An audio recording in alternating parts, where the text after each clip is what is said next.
সম্পদের যে অসম বন্টন, যা মানুষকে, আমাদের দেশের যে একটা বিশাল জনগোষ্ঠী দরিদ্র সীমার নিচে বাস করে।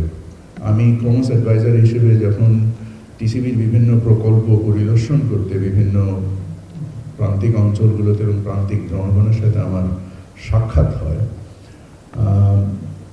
অনেক সময় টু বি ভেরি অনেস্ট চোখের পানি সম্বরণ করা খুব কষ্টের হয়ে যায়।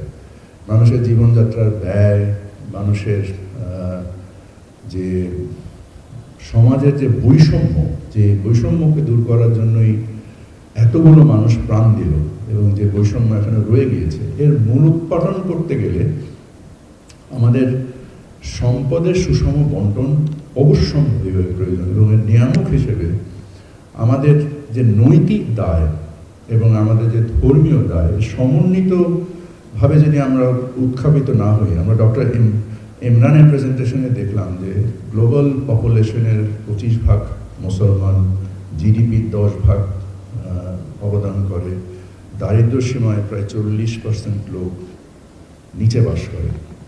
এর সম্ভবত একটা অ্যাগ্রিগেট রিপ্রেজেন্টেশন দেখতে পাই আমরা যে দুনিয়াতে এই মুহূর্তে যতগুলো অস্থিরতা চলছে এবং যে ধরনের ভাবে মানুষ মার্জিনালাইজ হচ্ছে, যা ইয়েমেনে হচ্ছে, যা সিরিয়াতে হচ্ছে, যা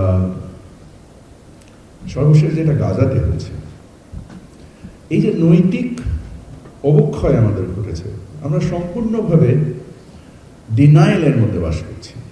আমরা একেবারেই কারণ আমাদের নেতৃত্ব যারা দান করেন তারা এমনভাবে ভোগে নিমজ্জিত আছে যে অপরিসীম ভোগ তাদের কোনো রকমই ঘুম ভাঙছে না। স্বাস্থ্যকর অল টাইম হানিকম, সব সময় অল টাইম হেলদি লাইফ। এবং অসম্ভবভাবে আমরা আমাদের দেশেও এই যে গত 15 বছরে আমরা দেখেছি যে 28 লক্ষ কোটি টাকা দেশ থেকে চুরি করে নিয়ে গেছে মাত্র কিছু লোক, যা সম্ভবত আমার যদি ভুল না হয় প্রায় অলমোস্ট 10 বছরের সমন্বিত দেশের রাজস্ব আয় যদি আমরা এক করি, এই 15 বছরের মধ্যে যে 10 বছর সমন্বিতভাবে এক করি, তাহলে হয়তো 28 লক্ষ কোটি টাকা হবে। কতজন মানুষের কাছে নিয়ে গিয়েছে? এনারা কি জাকাত দিয়েছেন? এনারা কি ট্যাক্স দিয়েছেন?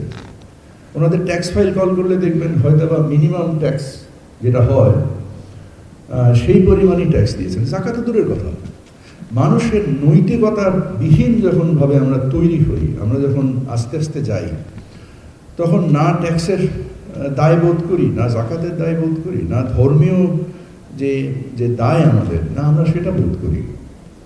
এই সমাজ তো আমরা অবশ্যই চাই না। আমরা একটা সুষম সমাজ চাই। আমরা এমন একটা সমাজ চাই যেখানে সম্পদের, রাষ্ট্রীয় আয়ের, সেটা ট্যাক্সের মাধ্যমে হোক, আমাদের ট্যাক্স জিডিপি লজ্জাস্কর। এই অবস্থা তো পরিবর্তন হইতে হবে এবং এই জন্য দরকার নৈতিক নেতৃত্বের। যতদিন পর্যন্ত আমরা নৈতিক নেতৃত্ব না পাবো ততদিন পর্যন্ত আমার মনে হয় যে আমরা হয়তো বা অ্যাপ বানাতে পারবো, আমরা অনেক ইন্সপায়ার করতে পারবো, অনেক কিছু করতে পারবো, বাট আমরা যতদিন পর্যন্ত এই জাকাতের ডেমনস্ট্রেটিভ ইফেক্ট তৈরি করতে না পারবো, দৃশ্যমানভাবে মানুষ যতদিন পর্যন্ত বুঝতে না পারবে যে আইদার যে জাকাত দিচ্ছে তার ধর্মীয় বোধ থেকে, তার ধর্মীয় দায় থেকে, because it's a divine obligations.